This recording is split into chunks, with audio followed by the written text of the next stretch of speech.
In the bustling streets of 1880s New York, where gilded mansions cast long shadows over tenement buildings, a young woman's fate was decided not by love, but by ledger books. What began as a transaction between desperate parents and a powerful railroad magnate would become the most extraordinary love story the city had ever witnessed. But first, Isabel Morrison would have to survive being sold like cattle at market, only to discover that sometimes the most unexpected buyer holds the key to freedom itself. The gaslight flickered against the cracked plaster walls of the Morrison boarding house, casting dancing shadows that seemed to mock Isabel's dreams. At 19, she possessed the kind of ethereal beauty that made men stop in the street. Auburn hair that caught fire in sunlight, emerald eyes that sparkled with intelligence, and a graceful bearing that spoke of better days. Yet here she sat, mending torn stockings by candlelight, while her parents argued in hushed, desperate tones in the next room. "We have no choice, Margaret," her father's voice carried through the thin walls, heavy with defeat. "The debts are mounting. If we don't find a solution soon, we'll be on the streets by winter." Isabel's needle paused mid-stitch. She had known this day would come. Ever since her father's small importing business had failed, crushed beneath the weight of larger competitors and mounting creditors, their family had been sliding inexorably toward ruin. The once comfortable middle-class life they had known was now nothing but a memory, replaced by the harsh reality of unpaid bills and dwindling hope. "There has to be another way," her mother whispered, but even she sounded unconvinced. "Mrs. Whitmore mentioned that Duke Ashford is looking for a wife," her father continued, his voice growing stronger with false conviction. "He's willing to pay handsomely for the right arrangement. Isabel is beautiful, well-educated. Despite our circumstances, she could have a good life." Isabel's blood ran cold. Duke Ashford, she had heard whispers about him in the drawing rooms of their former social circle. Cornelius Ashford, they called him, though his title was more American invention than European inheritance. He had built a railroad empire through ruthless business practices and strategic marriages, accumulating wealth and power like a dragon hoarding gold. At 45, he was known for his cold demeanor and calculating nature. His previous 2 wives had both died young, one in childbirth, another from a mysterious illness that had left society tongues wagging. "She's our daughter, not livestock to be sold," her mother protested weakly. "And as our daughter, she has a duty to help save this family," her father replied with finality. Isabel set down her mending and moved silently to her small window, gazing out at the narrow alley below. A light snow had begun to fall, dusting the cobblestones with pristine white that would soon turn to grey slush under the wheels of carriages and boots of passers-by. She pressed her palm against the cold glass, watching her breath fog the surface. She had always dreamed of marrying for love, of finding a man who would see beyond her beauty to the quick mind and passionate heart that lay beneath. She had imagined quiet evenings spent reading together, animated discussions about literature and philosophy, perhaps even travel to distant lands she had only read about in books. Instead, she was to be bartered away like a commodity, her future sold to the highest bidder. The next morning brought Mrs. Whitmore, a sharp-eyed woman who served as an unofficial matchmaker among New York's elite. She examined Isabel with the calculating gaze of a horse trader, noting her posture, her complexion, the way she carried herself despite their reduced circumstances. "Yes, she'll do nicely," Mrs. Whitmore declared with satisfaction. "Duke Ashford appreciates beauty, but he also values breeding and education. Your daughter has both, despite your current difficulties." Isabel stood silent throughout the inspection, feeling like a prize heifer being evaluated for auction. Mrs. Whitmore discussed terms with her parents as if she weren't even present. The dowry Duke Ashford would provide to settle their debts, the wedding arrangements, the expectations for Isabel's behavior as his wife. "The Duke is a man of particular tastes," Mrs. Whitmore explained. "He expects absolute obedience from his household. His previous wives understood their place perfectly. I trust Isabel will prove equally accommodating." The word sent a chill down Isabel's spine. She had heard enough whispered stories about Duke Ashford's household to understand what accommodating truly meant. He was known to be controlling, demanding, a man who viewed his wives as beautiful ornaments to display rather than partners to cherish. That evening, as her parents celebrated their salvation with a bottle of wine they could ill afford, Isabel sat alone in her room, staring at the formal invitation that had arrived by messenger.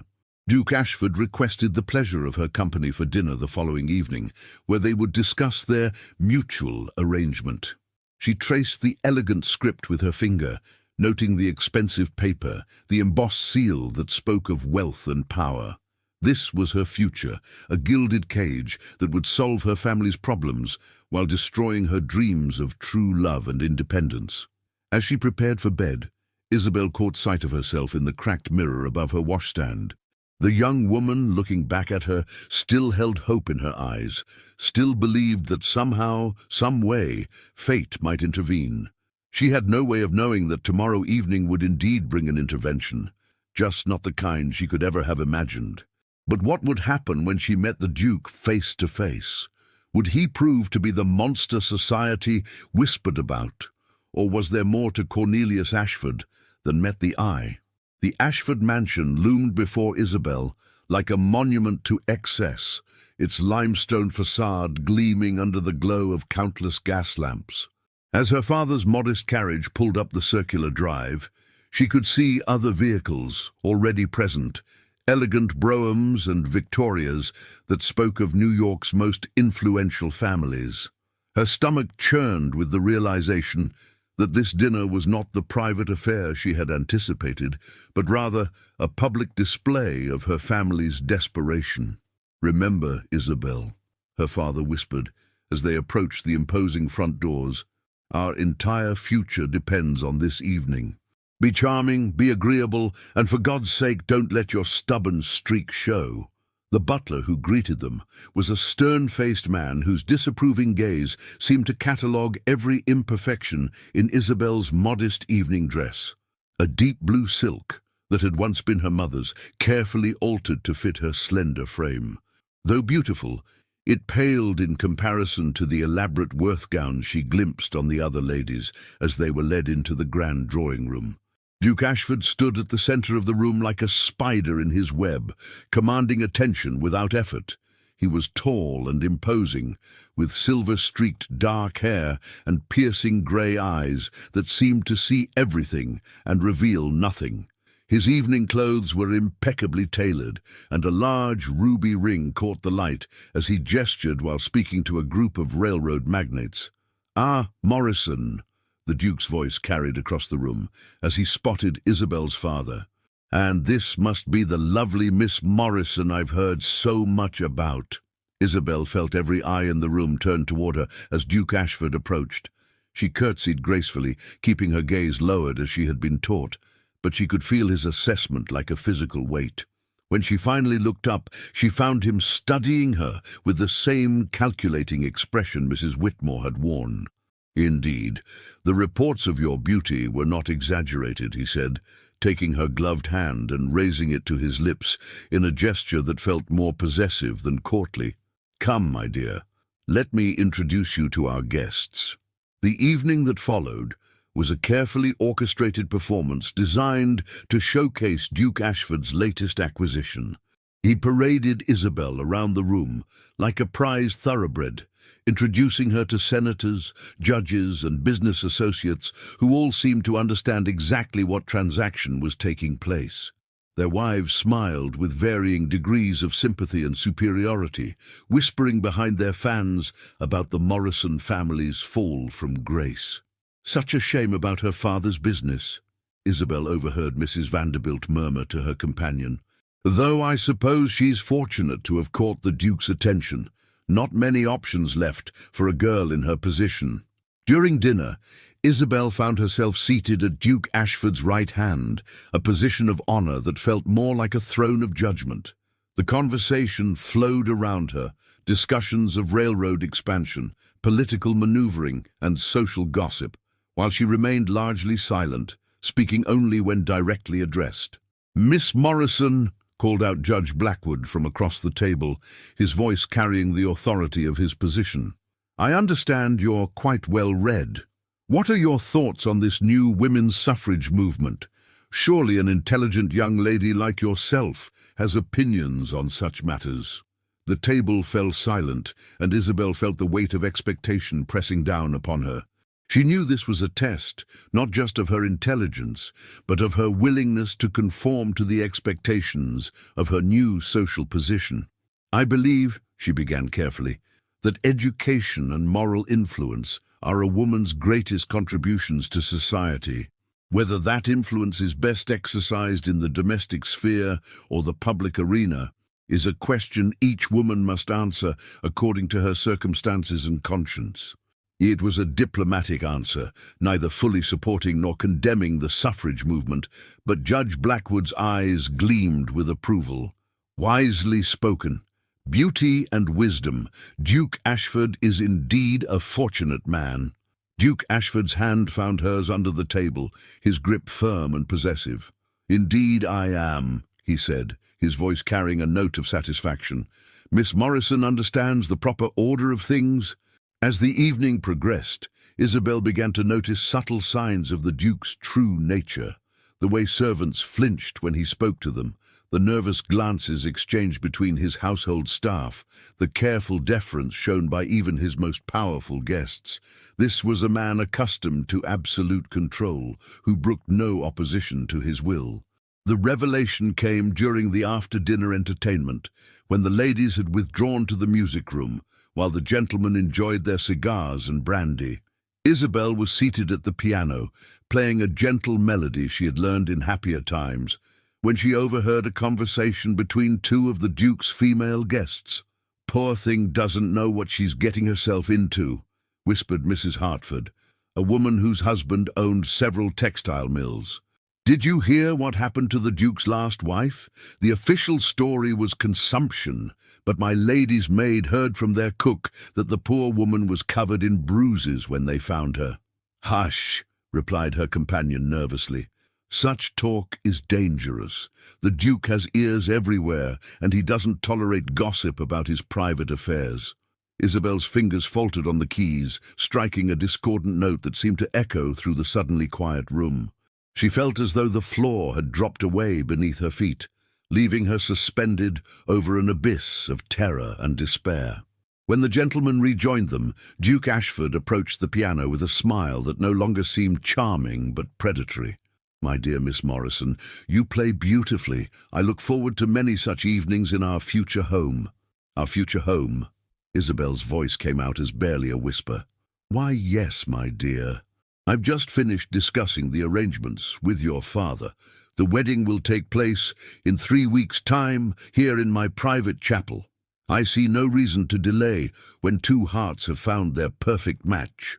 The room erupted in congratulations and well-wishes, but Isabel heard none of it. She felt trapped, suffocated by the weight of expectation and the terrible knowledge of what her future truly held. As Duke Ashford took her hand to announce their engagement formally, she caught sight of her father's face, relief and shame warring in his expression, as he accepted the Duke's payment for his daughter's hand. But it was the Duke's next words that shattered her completely. "And Miss Morrison, I trust you understand that as my wife, you will have no need for the independent thinking that seems so fashionable among young ladies today. I prefer my household to run smoothly, without the complications of feminine opinions." The laughter that followed his statement was like daggers to her heart. In that moment, Isabel realized she was not being offered marriage, but slavery dressed in silk and diamonds. As the evening drew to a close and the guests began to depart, Isabel stood frozen in the grand foyer, watching her dreams crumble like autumn leaves. The Duke's hand rested possessively on her waist as he bid farewell to his guests, each touch a reminder of the chains that would soon bind her. But what Isabel didn't know was that among the evening's guests One person had been watching her with growing concern and admiration. Dr. James Whitmore, Mrs. Whitmore's nephew and a respected physician who had been quietly observing the proceedings, had seen something in Isabel's eyes that troubled him deeply. As he prepared to leave, he made a decision that would change everything. Would this unexpected ally prove to be Isabel's salvation, or was she truly trapped in a fate worse than poverty itself? The 3 weeks following the engagement announcement passed like a fever dream for Isabel. Each day brought new reminders of her impending fate, dress fittings where seamstresses whispered about the Duke's exacting standards, etiquette lessons from Mrs. Whitmore on how to properly manage a grand household, and increasingly frequent visits from Duke Ashford himself, who seemed to take pleasure in outlining the strict rules that would govern her new life. "A wife's primary duty is silent support," he had told her during one particularly suffocating afternoon tea. "I have no patience for the modern notion that women should involve themselves in matters beyond their understanding. You will find that compliance brings its own rewards, my dear." Isabel had nodded mutely, her hands folded in her lap to hide their trembling. Each conversation with her future husband confirmed her worst fears. He viewed her not as a partner, but as a beautiful ornament to display his wealth and power. The stories she had overheard about his previous wives haunted her dreams, and she found herself growing thinner and paler as the wedding date approached. It was on a particularly grey November morning, just 1 week before the ceremony, that salvation arrived in an unexpected form. Dr. James Whitmore appeared at the Morrison boarding house, his medical bag in hand and a look of professional concern on his face. "I've come to check on Miss Morrison," he announced to her startled mother. "The Duke mentioned she seemed unwell at their last meeting and asked me to ensure she's in proper health for the wedding." This was a lie, of course, but one delivered with such medical authority that Mrs. Morrison immediately ushered him into their modest parlour, where Isabel sat listlessly embroidering what would become her wedding linens. Dr. Whitmore was a man of 32, with kind brown eyes behind wire-rimmed spectacles and an air of quiet competence that immediately put people at ease. Unlike his aunt, Mrs. Whitmore, he possessed a genuine concern for others that had drawn him to medicine rather than society matchmaking. He had graduated from Harvard Medical School and established a practice that served both the wealthy elite and the city's poor, a choice that had earned him respect across all social classes. "Miss Morrison," he said gently, settling into the chair across from her, "you look quite pale. Have you been experiencing any symptoms of illness?" Isabel looked up from her needlework, surprised by the genuine concern in his voice. "I'm quite well, Dr. Whitmore, thank you. Perhaps just pre-wedding nerves." But Dr. Whitmore's trained eye saw what others had missed. The dark circles under her eyes, the way her hands shook slightly as she worked, the hollow look of someone trapped in despair. He had seen similar symptoms in patients suffering from severe anxiety and depression. "Mrs. Morrison," he said, turning to Isabel's mother, "might I have a private word with your daughter? Medical consultations require confidentiality, you understand." Once they were alone, Dr. Whitmore leaned forward, his voice dropping to a whisper. "Miss Morrison, I was present at the Duke's dinner party, and I observed your reaction to the evening's events. I'm not here as the Duke's representative. I'm here because I'm concerned about your well-being." Isabel's composure finally cracked. Tears she had been holding back for weeks began to flow freely as she looked into the first kind face she had seen in what felt like an eternity. "I can't marry him," she whispered desperately.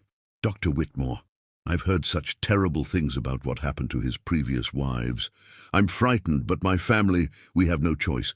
The debts, the shame. My father says this marriage will save us all." "Doctor," Whitmore reached into his medical bag and withdrew a handkerchief, offering it to her with gentle understanding. "Miss Morrison, I want you to know that you do have choices, even if they're not immediately apparent. There are people in this city who believe that no woman should be forced into marriage against her will, regardless of financial circumstances. He paused, seeming to weigh his words carefully. My sister, Catherine, runs a boarding house for young women in Boston. It's a respectable establishment where ladies can live independently while pursuing education or employment. She's always looking for intelligent young women to help with her correspondence and bookkeeping. Isabel's eyes widened with a mixture of hope and terror. You're suggesting I run away? I'm suggesting you consider your alternatives, Dr. Whitmore replied carefully. The train to Boston leaves every morning at 7 o'clock. A ticket costs $3, a sum I would be happy to provide as a medical loan to be repaid when you're able. The idea was both thrilling and terrifying. To leave everything she had ever known, to strike out on her own in a strange city. It seemed impossible, yet as she thought of Duke Ashford's cold, grey eyes and possessive touch, the impossible began to seem preferable to the inevitable. But my family, she protested weakly. The scandal, the debts. Miss Morrison, Dr. Whitmore said gently, your family's debts are not your responsibility to bear with your life and happiness. As for scandal, it fades with time, but a marriage to a man like Duke Ashford, that is a prison sentence with no possibility of parole. He stood to leave, but paused at the door. I'll be making my rounds tomorrow morning and could easily arrange to be near the train station around 6:30, should you decide you need medical escort for any reason. Sometimes a change of air is the best cure for what ails a patient. That night, Isabel lay awake, staring at the ceiling, Dr. Whitmore's words echoing in her mind. For the first time in weeks, she felt a spark of hope, fragile as a candle flame, but growing stronger with each passing hour. She thought of Catherine Whitmore's boarding house, of the possibility of earning her own living, of choosing her own path in life. As dawn approached, she made her decision. Moving quietly so as not to wake her parents, she packed a small bag with her most essential belongings. A few changes of clothes, her mother's pearl earrings, and the book of poetry that had been her father's gift on her 18th birthday. She left a letter explaining her choice, expressing her love for her family while firmly stating that she could not sacrifice her life for their financial salvation. The morning air was crisp and filled with promise as Isabel made her way through the awakening city streets. Her heart pounded with each step, but her resolve grew stronger as she approached the train station. True to his word, Dr. Whitmore was waiting near the platform, his medical bag providing perfect cover for their clandestine meeting. Miss Morrison, he said with a smile of genuine admiration, I'm pleased to see you've chosen to seek treatment for your condition. Boston air is known to be quite restorative. As the train pulled into the station with a great hiss of steam and grinding of wheels, Isabel felt as though she were being reborn. The young woman who had been sold like chattel was disappearing, replaced by someone new, someone who would forge her own destiny. But as she settled into her seat and watched New York disappear behind her, Isabel couldn't help but wonder, what kind of life awaited her in Boston? And would she have the strength to build a new existence from nothing but hope and determination? The train's whistle echoed across the countryside, carrying her toward an uncertain but chosen future, while behind her, Duke Ashford was about to discover that his carefully arranged acquisition had slipped through his fingers like smoke. 6 months had transformed Isabel Morrison from a frightened girl into a confident young woman. Catherine Whitmore's boarding house on Beacon Hill had proven to be exactly the sanctuary she needed, a haven where intelligent women could pursue their ambitions without judgment or constraint. The 3-story brownstone housed 12 residents, including teachers, writers, and even a female physician who had graduated from the Boston University School of Medicine. Isabel had quickly proven herself invaluable to Catherine's operation, managing correspondence with her elegant penmanship and sharp mind for figures. But it was her work with the Boston Ladies Literary Society that had truly allowed her to flourish. She organized lectures, managed their lending library, and had even begun writing articles for their monthly publication under the pen name I. M. Sinclair. Her transformation was remarkable. The pale, frightened girl who had fled New York had been replaced by a poised young woman with bright eyes and a confident bearing. Her auburn hair, no longer constrained by elaborate styles demanded by society, was arranged in a simple but elegant chignon that framed her face beautifully.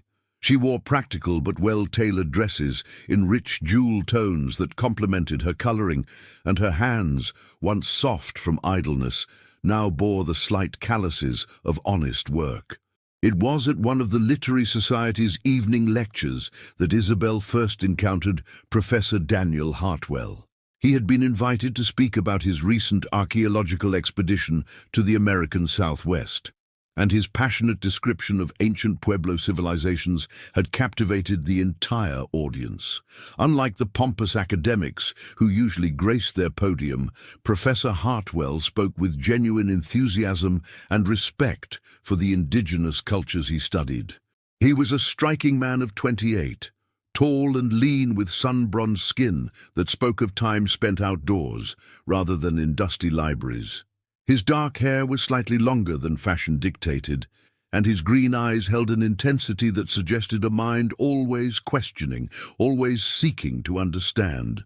When he smiled, which he did often during his presentation, it transformed his serious face into something warm and approachable.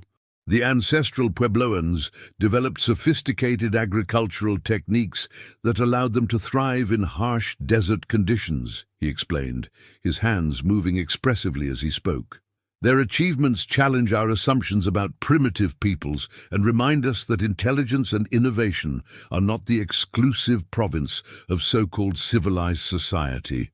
Indeed, after his lecture, as the audience mingled over tea and refreshments, Professor Hartwell found himself drawn to the young woman who had asked the most perceptive questions during the discussion period. Isabel had inquired about the role of women in Pueblo society, demonstrating a knowledge of anthropological theory that impressed him greatly. "Miss Sinclair," he said, approaching her with 2 cups of tea, "I was hoping we might continue our conversation. Your questions suggest you've given considerable thought to cultural anthropology. I find it fascinating how different societies organize themselves," Isabel replied, accepting the tea gratefully. "It makes one question whether our own social arrangements are as natural and inevitable as we're taught to believe." Professor Hartwell's eyes lit up with interest. "Exactly. You've grasped something that many of my Harvard colleagues struggle to understand. Social structures are human constructions, not divine mandates." Their conversation continued long after the other guests had departed, ranging from archaeology to literature to social reform. Isabel found herself energized by the intellectual exchange in a way she had never experienced before. Here was a man who valued her thoughts, who challenged her ideas without dismissing them, who saw her as an equal partner in discourse rather than a beautiful ornament to be admired. "I hope you won't think me forward," Professor Hartwell said, as the evening drew to a close, "but I would very much like to continue our discussion. Perhaps you would allow me to escort you to the Museum of Fine Arts next Saturday. They have a new exhibition of Native American artifacts that I think would interest you." Isabel's heart fluttered with an emotion she had almost forgotten existed, genuine romantic interest based on mutual respect and intellectual compatibility. "I would be delighted, Professor Hartwell." Their courtship, if it could be called that, unfolded over the following months through shared interests and deepening friendship. Professor Hartwell introduced Isabel to his circle of progressive academics and reformers, people who believed in women's education and social equality. She, in turn, shared her writing with him, revealing the sharp wit and social commentary she had been developing under her pen name. It was during one of their walks through the Boston Common that Professor Hartwell, Daniel, as he had asked her to call him, made a confession that changed everything. "Isabel," he said, stopping beside the swan boats on the pond, "There's something I must tell you. I know who you really are." Isabel's blood ran cold. She had been so careful to maintain her new identity, to leave Isabel Morrison buried in the past. "I don't understand what you mean." "Or, my colleague at Harvard, Professor Williams, mentioned reading about a scandalous broken engagement in New York. A young woman who disappeared just days before her wedding to Duke Ashford, leaving the man humiliated and furious. The description matched you perfectly, though you've changed so much I almost didn't believe it." Isabel felt the familiar panic rising in her chest, but Daniel's next words stopped her cold. "I want you to know that learning this only increased my admiration for you. It takes tremendous courage to choose an uncertain freedom over a comfortable prison. You've built a new life through your own efforts, and that's more impressive than any inherited title or fortune." Tears sprang to Isabel's eyes, not of fear this time, but of relief and gratitude. "You don't think less of me for running away, for bringing scandal on my family. I think you're the bravest woman I've ever met," Daniel said simply, "and I hope you'll do me the honor of allowing me to court you properly, Miss Isabel Morrison." Their relationship deepened over the following weeks, built on a foundation of mutual respect and shared values that Isabel had never dreamed possible. Daniel treated her as an intellectual equal, sought her opinions on his work, and supported her own writing ambitions. When he finally proposed, it was not with grand gestures or expensive gifts, but with a simple question asked during one of their evening walks. "Isabel, would you consider sharing your life with a poor professor who loves you more than all the archaeological treasures in the world?" Her acceptance was immediate and wholehearted, but their happiness was soon to be tested in ways neither could have anticipated. The news of Isabel's engagement reached New York through the interconnected network of academic and social circles that linked Boston and New York society.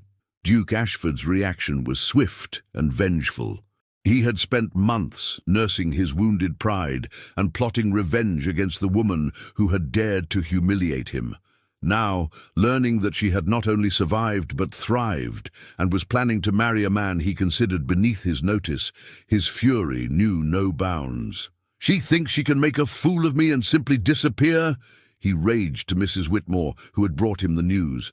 "I paid good money for that girl, and I intend to collect what's owed to me." Duke Ashford's influence extended far beyond New York's borders.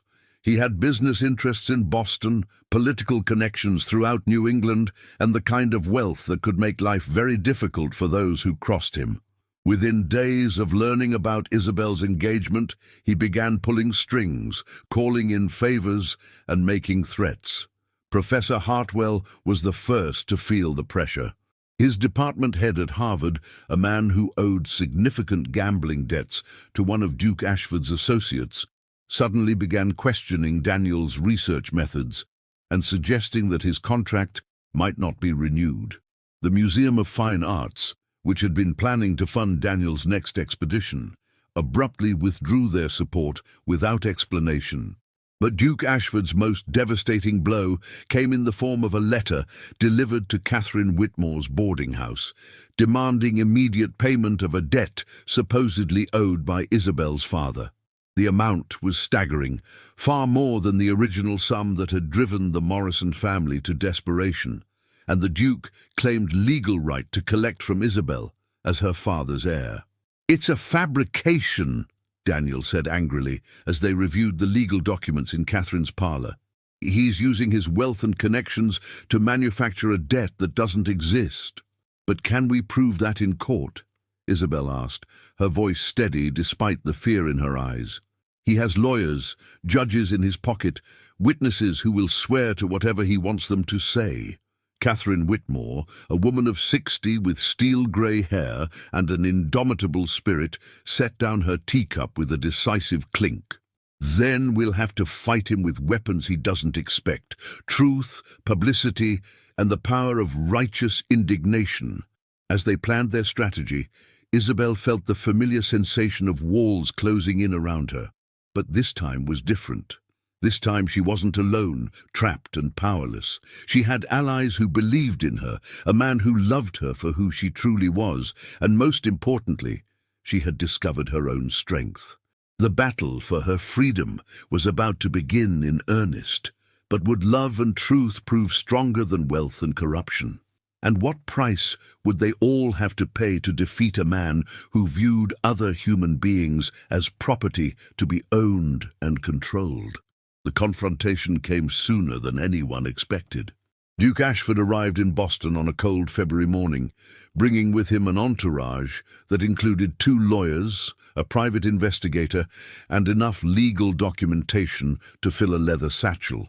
He had taken rooms at the Parker House, the city's most prestigious hotel, and immediately began making his presence known throughout Boston's social and business circles.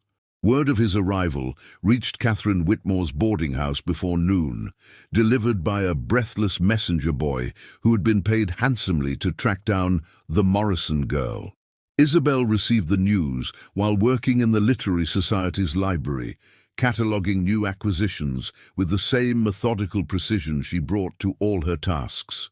"He's here," Catherine announced without preamble, her usually composed demeanor showing cracks of concern.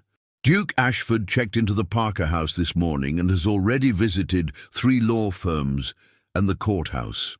Isabel's hands stilled on the book she was holding, a volume of Emerson's essays that seemed suddenly prophetic in its call for self-reliance.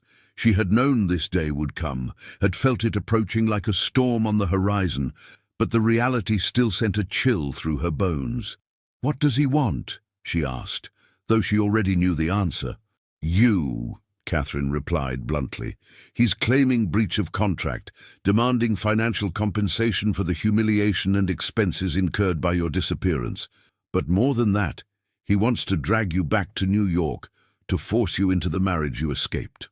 Daniel arrived within the hour, having abandoned his afternoon lectures the moment he received Catherine's urgent message. His usually calm demeanor was replaced by barely controlled fury as he paced the boarding house's front parlor like a caged wolf. "I've spoken with my colleagues at the law school," he reported grimly. "Ashford's legal position is stronger than we hoped.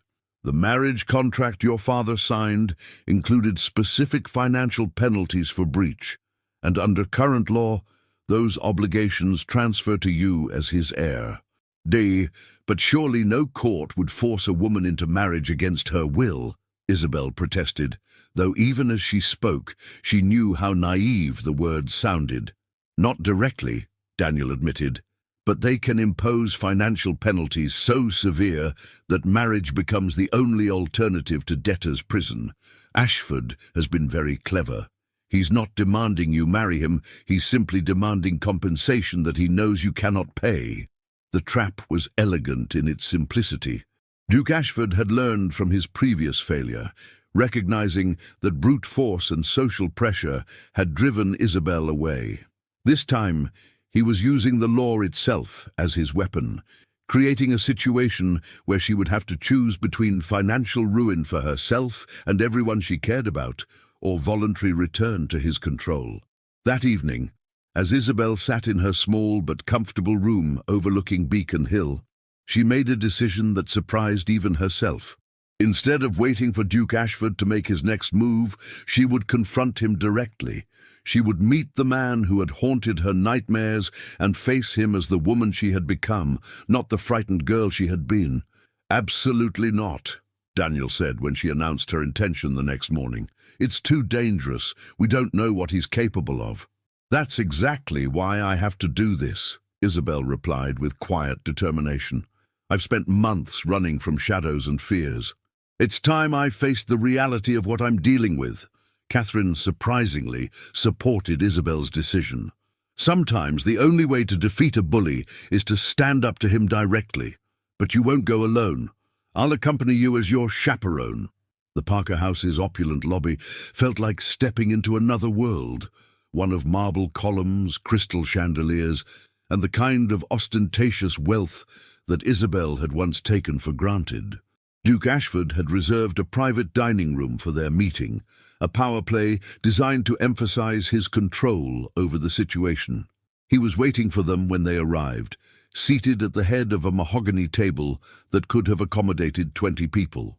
At 51, Duke Ashford remained an imposing figure, his silver hair perfectly groomed and his expensive suit tailored to perfection. But Isabel noticed things she had missed during their previous encounters. The slight tremor in his hands that spoke of too much brandy, the calculating coldness in his eyes that never quite reached his practiced smile, the way he positioned himself to dominate every interaction. "Miss Morrison," he said, rising with exaggerated courtesy, "how lovely to see you again. Boston has clearly agreed with you. You look quite robust." The word was delivered with subtle disdain, implying that her healthy appearance was somehow unseemly, that proper ladies should be pale and delicate rather than glowing with vitality and purpose. "Duke Ashford," Isabel replied with a polite nod, taking the seat across from him with Catherine beside her. "I understand you wish to discuss some business matters." "Indeed." He gestured to the stack of legal documents beside his plate. "It seems your sudden departure caused considerable complications. Wedding preparations, guest accommodations, not to mention the social embarrassment. These things have costs, my dear, costs that must be addressed." For the next hour, Duke Ashford laid out his case with the precision of a prosecutor. He had documentation for every expense: the wedding dress that had been ordered but never worn, the flowers that had wilted unused, the guests who had traveled from distant cities only to find themselves attending a scandal instead of a celebration. The total sum was staggering, far beyond anything Isabel could hope to repay. "Of course," he continued with false magnanimity, "I'm not an unreasonable man. I understand that circumstances can change, that young ladies sometimes suffer from nervous conditions that affect their judgment. I'm prepared to forgive the entire debt in exchange for your return to New York and the completion of our original arrangement." "You mean marriage?" Isabel said flatly. "I mean the restoration of your proper place in society," Duke Ashford corrected smoothly. "You've had your little adventure, my dear. You've proven whatever point you felt compelled to make. Now it's time to return to reality." Isabel studied the man across from her, seeing him clearly for perhaps the first time. Beneath the polished exterior, she recognized a fundamental emptiness. A man who had accumulated wealth and power, but had never learned to value anything that couldn't be bought or controlled. His previous wives hadn't been partners, but possessions. Beautiful objects to display his success and status. "I'm curious," she said, her voice steady and calm. "What exactly do you think you're purchasing with this arrangement? What is it you believe you'll gain by forcing me into marriage?" Duke Ashford's mask slipped slightly, revealing a flash of genuine anger. "I'm gaining what was promised to me. A beautiful, well-bred wife who understands her proper role. I'm not interested in your newfound independence or your radical ideas about women's rights. I want the compliant young lady I was promised." "And that young lady never existed," Isabel replied quietly. "She was a performance, a role I played because I didn't know I had any other choice. The woman sitting before you now is who I really am, and she will never be compliant." The silence that followed was electric with tension. Duke Ashford's face had gone pale with rage, his carefully maintained composure cracking like ice in spring. "You seem to forget," he said, his voice dropping to a dangerous whisper, "that I hold all the cards in this game. Your family's debts, your lover's career, even this boarding house where you've been hiding. I can destroy it all with a word. You may think you found independence, but you're still just a woman alone in a world controlled by men like me." It was Catherine who broke the silence, her voice cutting through the tension like a blade. "Duke Ashford, you seem to be laboring under a significant misapprehension. You assume that because you have money and influence, you have power over everyone around you, but you've made a crucial error in your calculations." "And what might that be?" he asked with contemptuous amusement.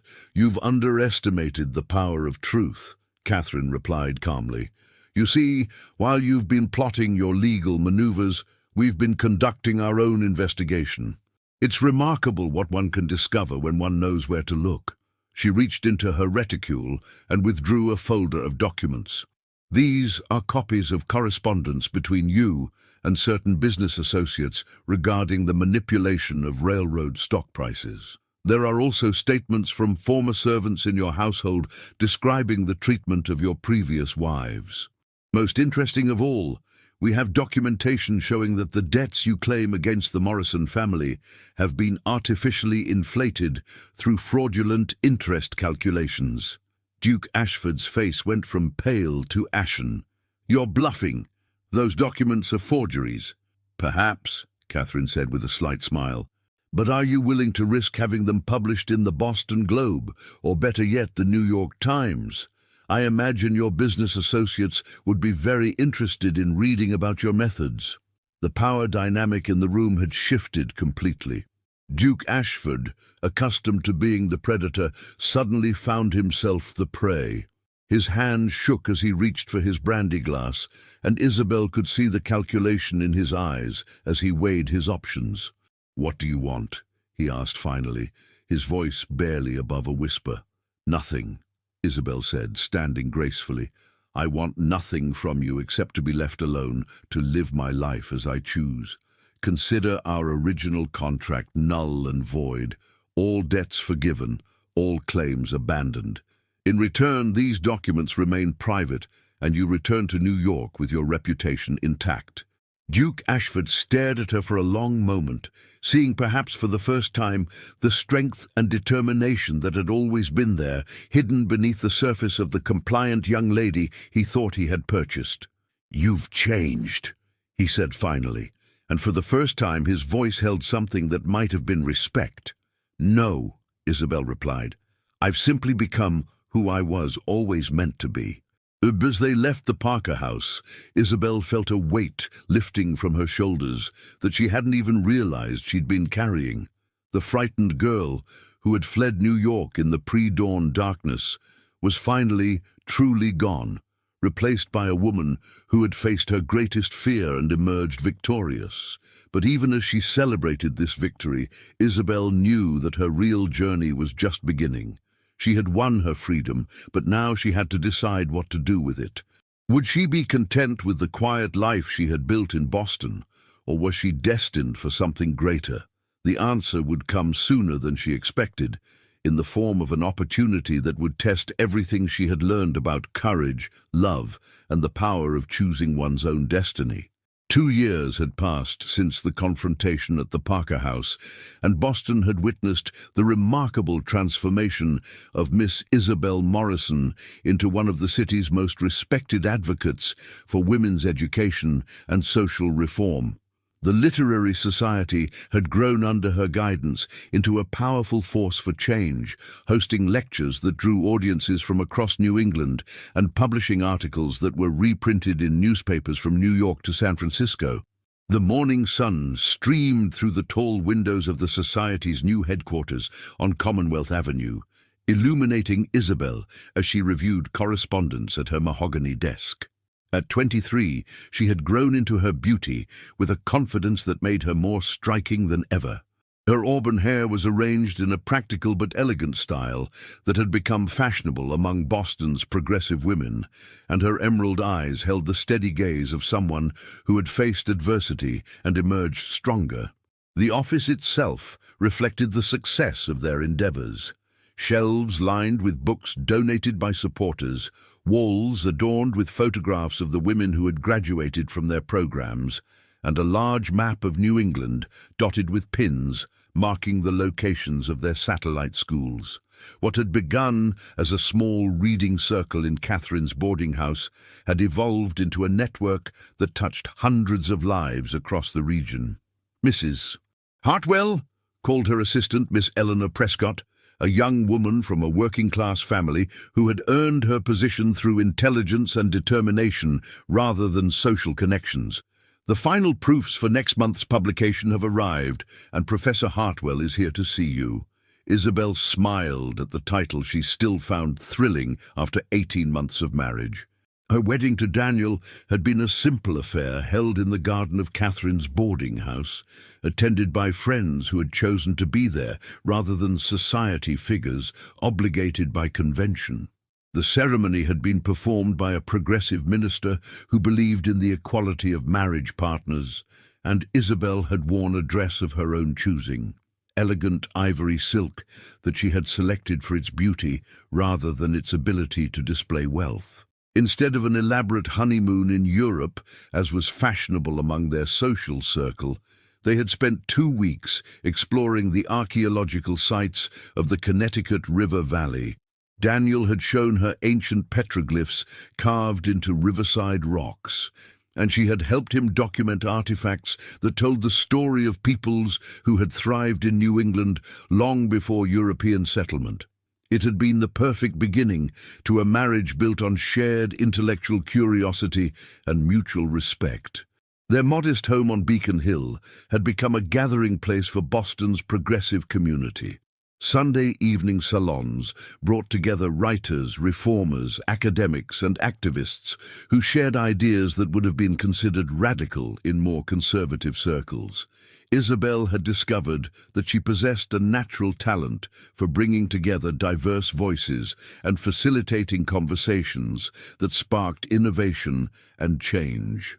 Daniel entered her office carrying a telegram, his face bearing the expression of barely contained excitement that she had learned to associate with significant news. At 30, he had grown more distinguished, his scholarly reputation enhanced by his marriage to a woman whose own intellectual achievements complemented his work. His latest book, Indigenous Wisdom: Lessons from America's First Peoples, had been praised by critics and had established him as one of the country's leading anthropologists. "Darling," he said, closing the door behind him and settling into the chair across from her desk, "we've received an extraordinary opportunity. The University of California has offered me the position of department head for their new anthropology program. They want us to help establish the first comprehensive study of Western American indigenous cultures." Isabel set down her pen, her heart racing with a mixture of excitement and apprehension. She had heard about California's rapid growth and the opportunities it offered for those willing to embrace change and uncertainty. The state represented the ultimate frontier, a place where social conventions were still being written, and where a woman, with her skills and determination, could make an unprecedented impact. "Tell me everything," she said, leaning forward with interest. Daniel unfolded the telegram and several accompanying letters. "The university is expanding rapidly, and they want to establish programs that reflect California's unique position as a meeting place of cultures. They've offered me complete autonomy to design the curriculum, hire faculty, and establish research priorities.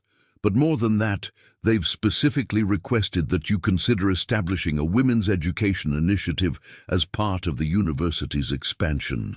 Isabel's eyes widened with surprise and delight. "They know about my work here." "Your reputation has spread far beyond Boston," Daniel replied with pride. "Professor Williams at Berkeley has been following your publications, and he's convinced the administration that California needs exactly the kind of innovative educational programs you've developed here." The offer was more comprehensive than either of them had dared hope. The university would provide funding for Isabel to establish a women's education center, complete with its own faculty and curriculum. She would have the opportunity to create something entirely new, unencumbered by the traditions and prejudices that had limited her work in the more established East. "It would mean leaving everything we've built here," she said thoughtfully, gesturing toward the bustling office around them. "The literary society, our friends, the life we've created." "But think of what we could build there," Daniel replied, his eyes shining with possibility. "A university program that treats indigenous cultures with respect rather than condescension, research that could change how America understands its own history. And for you, Imagine the opportunities to establish educational programs for women in a place where tradition hasn't yet calcified into law. That evening, as they walked through the Boston Common where they had shared so many important conversations, Isabel found herself thinking about the journey that had brought her to this moment. The frightened girl who had been sold like chattel seemed like a character from someone else's story, replaced by a woman who was being offered the chance to help shape the intellectual future of a growing nation. The Common was alive with the sounds of early spring. Children playing on the grass, couples strolling arm in arm, vendors calling out their wares. It was a scene of ordinary happiness that Isabel had learned to treasure after years of uncertainty and struggle. Yet beneath her contentment lay a restless energy, a sense that her work in Boston, significant as it had been, was merely preparation for something greater.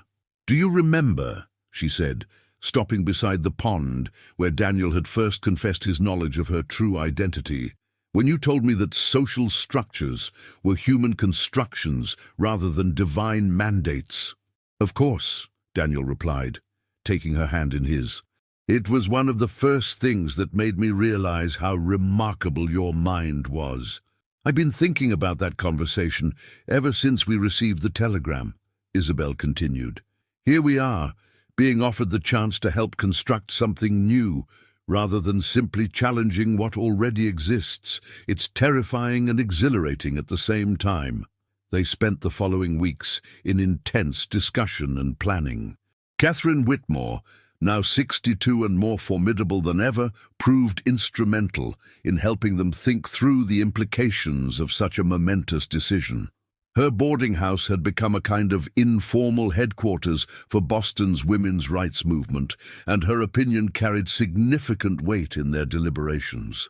"You've accomplished something remarkable here," Catherine told them during one of their evening conversations in her parlor. "But perhaps the greatest gift you can give to the women you've helped is to show them that growth requires the courage to embrace new challenges." Eleanor Prescott, who had grown from assistant to trusted colleague, surprised them with her enthusiasm for the California opportunity. "Mrs. Hartwell," she said during one of their planning sessions, "you've taught us that we don't have to accept the limitations others try to impose on us. Now you have the chance to prove that on an even larger stage." The decision, when it finally came, felt as natural as breathing. They would accept the California offer, but not before ensuring that their Boston work would continue to flourish. Eleanor would assume leadership of the Literary Society, with Catherine serving as an advisory board member. They established an endowment to ensure the organization's financial stability and created a network of supporters who would maintain the programs they had developed. Within 6 months, they had arranged for the transfer of leadership, sold their modest home on Beacon Hill, and prepared for the transcontinental journey that would carry them to their new life. The process of leaving was both heartbreaking and liberating, saying goodbye to friends who had become family while embracing the unknown possibilities that lay ahead. The farewell party, held at Catherine's boarding house, was both celebration and wake, marking the end of one chapter and the beginning of another. The garden was filled with women whose lives had been transformed by the programs Isabel had created, teachers who had gained confidence in their abilities, writers who had found their voices, reformers who had learned to organize and advocate for change. "You've given these women something more valuable than education," Catherine told Isabel as they stood together on the boarding house's front steps, watching the guests mingle in the garden below. "You've shown them that they can choose their own destinies, that they don't have to accept the limitations others try to impose on them." "I learned that from you," Isabel replied, embracing the woman who had become more than a mentor. She had become the mother Isabel had needed during her transformation. "No, my dear," Catherine said with a smile that held both pride and sadness. "You learned it from yourself. I simply provided the space for you to discover what was already there." The train journey to California took 5 days, carrying them across a continent that seemed to expand with each mile. Isabel spent hours at the window, watching the landscape change from the familiar forests of New England to the vast prairies of the Midwest, then to the dramatic mountains and deserts of the West. Each vista reinforced her sense that she was traveling not just to a new place, but to a new version of herself.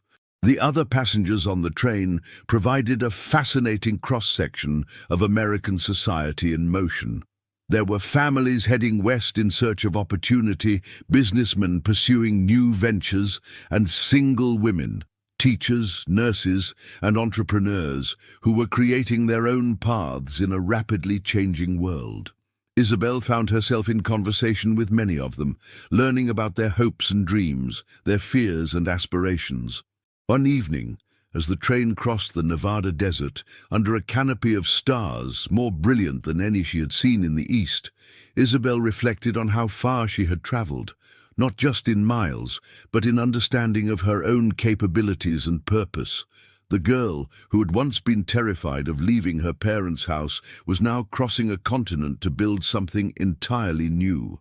San Francisco in 1885 was a city still drunk on the possibilities of its own rapid growth. The gold rush had ended, but the spirit of reinvention it had fostered remained, creating a place where a person's past mattered less than their potential. The city's hills were crowned with elaborate Victorian mansions, while its valleys bustled with commerce and industry. The harbor was filled with ships from around the world, bringing goods and people that contributed to the city's cosmopolitan atmosphere. The University of California's Berkeley campus, nestled in the hills across the bay, was itself an experiment in educational innovation. Founded just 17 years earlier, it was attracting faculty and students who shared a vision of learning unencumbered by Eastern establishment traditions. The campus buildings were new and modern, designed to take advantage of California's mild climate and stunning natural setting. Daniel's reception at the university exceeded their highest expectations. His colleagues were genuinely excited about the anthropology program he would develop, and they shared his commitment to studying indigenous cultures with respect rather than condescension. The university's president, a progressive educator named Daniel Coit Gilman, had specifically recruited faculty who would challenge conventional academic approaches. For Isabel, the opportunity was even more extraordinary.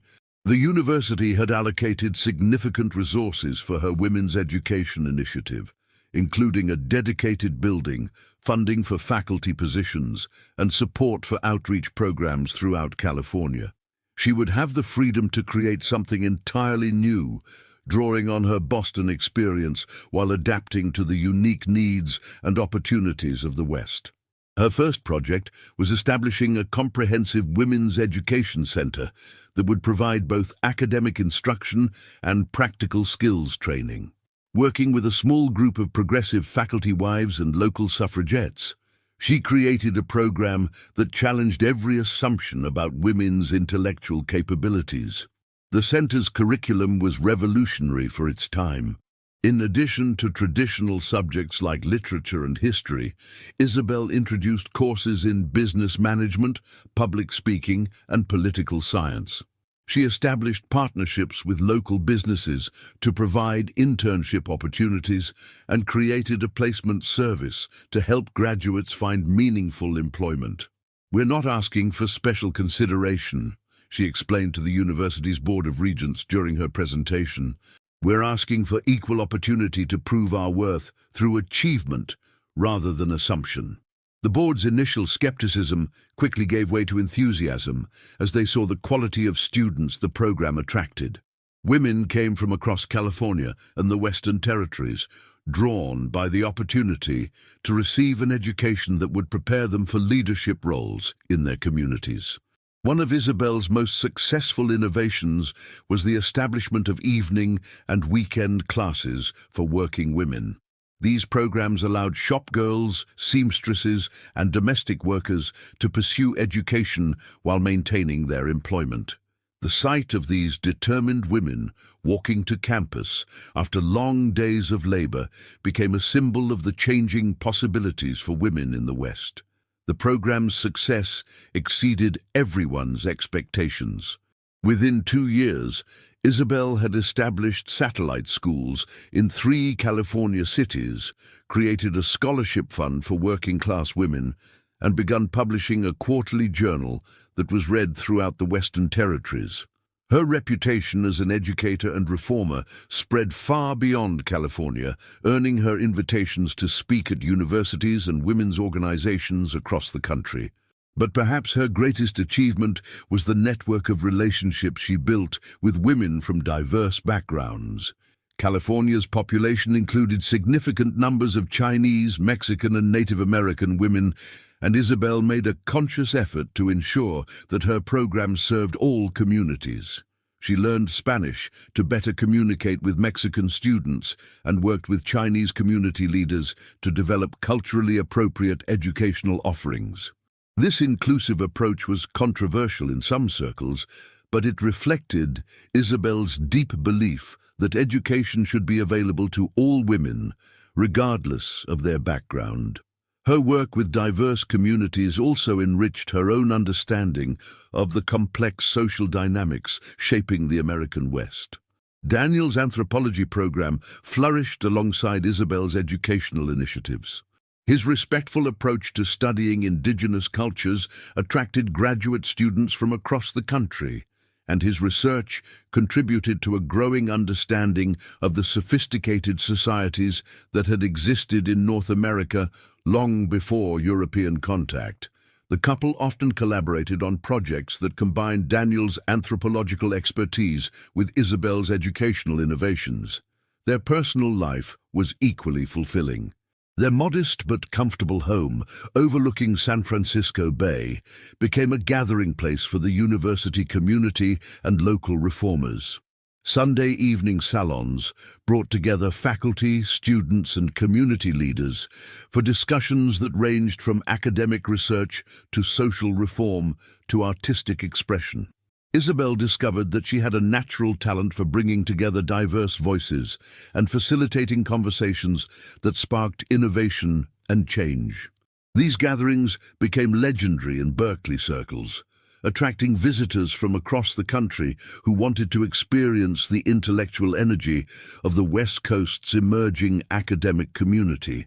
It was during one of these salons that Isabel received news that would provide the most satisfying vindication of her choices.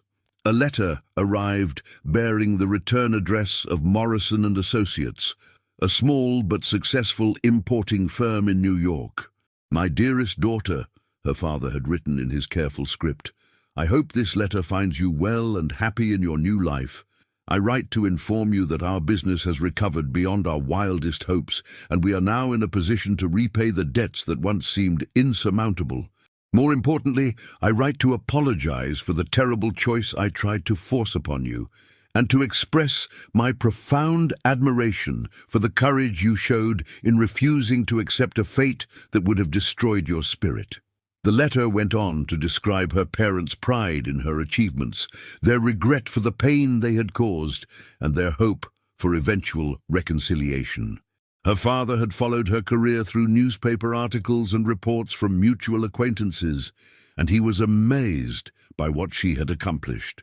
"We understand now," he continued, "that in trying to save you from poverty, we nearly condemned you to something far worse. Your escape was not a betrayal of our family, but its salvation. You have shown us that true security comes not from wealth or social position, but from the courage to live according to one's own values." Her mother had included a separate note expressing her joy at learning of Isabel's marriage and her work in California. "I have kept every newspaper clipping about your achievements," she wrote. "When I read about the women you have helped and the lives you have changed, I am filled with pride and gratitude that you had the strength to choose your own path." The letter also brought news of Duke Ashford's declining fortunes. His business empire had begun to crumble as his ruthless practices caught up with him, and his social standing had suffered as stories of his treatment of women became more widely known.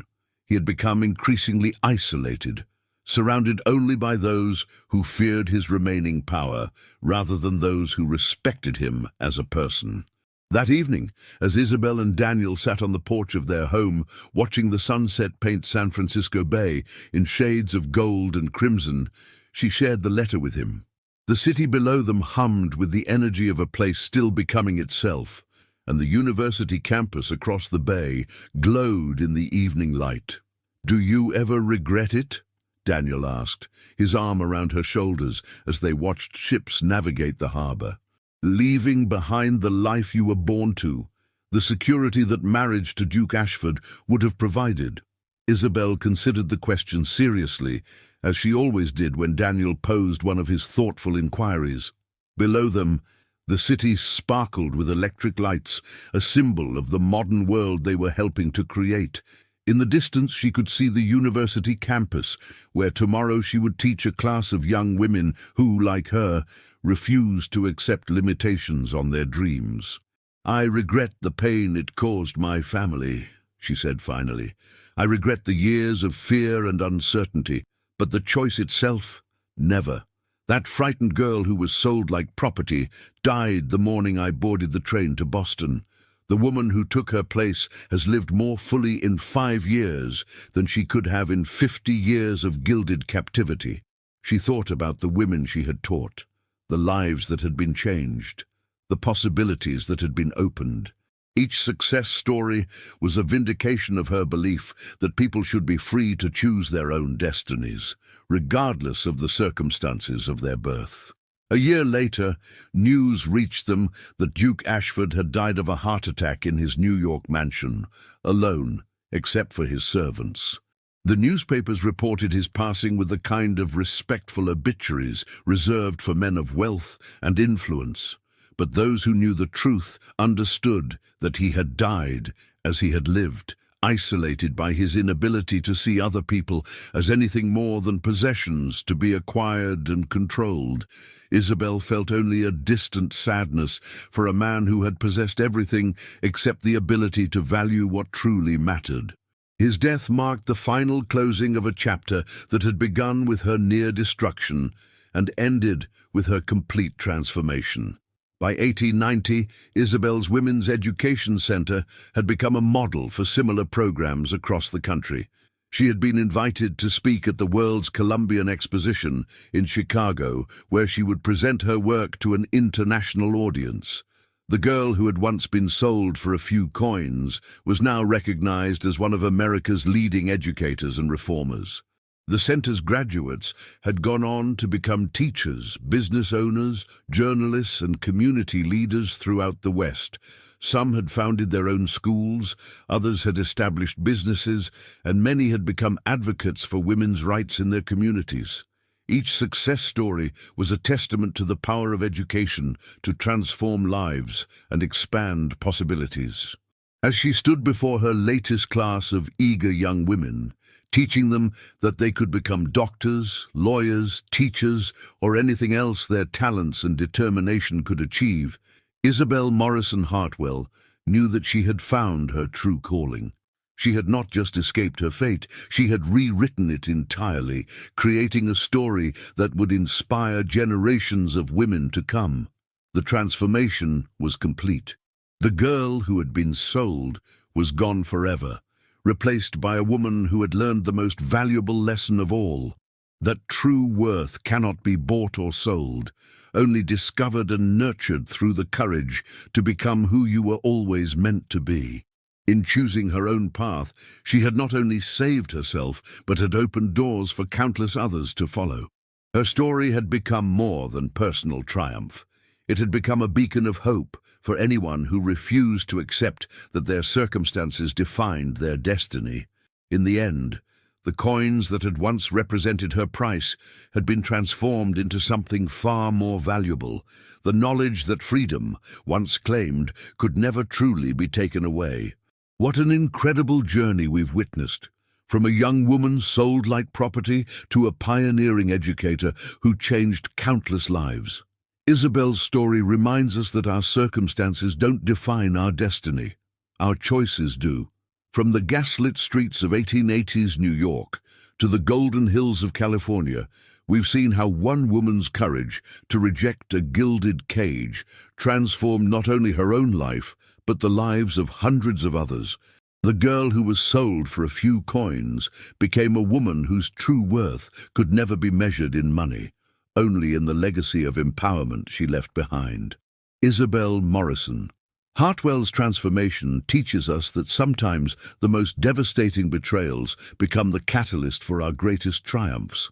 When her own family tried to sell her future, she chose to buy it back with courage, determination, and an unwavering belief in her own worth. If this tale of resilience, love, and the power of choosing your own path moved you, please subscribe to our channel for more inspiring historical stories that celebrate the strength of the human spirit. Hit that notification bell so you never miss these powerful tales of ordinary people who accomplished extraordinary things. Share this video with someone who needs to hear that they have the power to rewrite their own story, no matter how impossible it might seem. Sometimes we all need to be reminded that we are worth more than the price others try to place on us. What part of Isabel's journey resonated most with you? Was it her courage to escape Duke Ashford's control, her determination to build a new life in Boston, or her vision to transform women's education in California? Let us know in the comments below. We love hearing how these stories of transformation and triumph inspire our viewers to pursue their own dreams of freedom and fulfillment. Remember, like Isabel, you have the power to turn your greatest challenges into your most meaningful victories. Your story is still being written, and you hold the pen. Until next time, keep choosing courage over comfort, and never forget, your worth can never be bought or sold, only discovered and celebrated.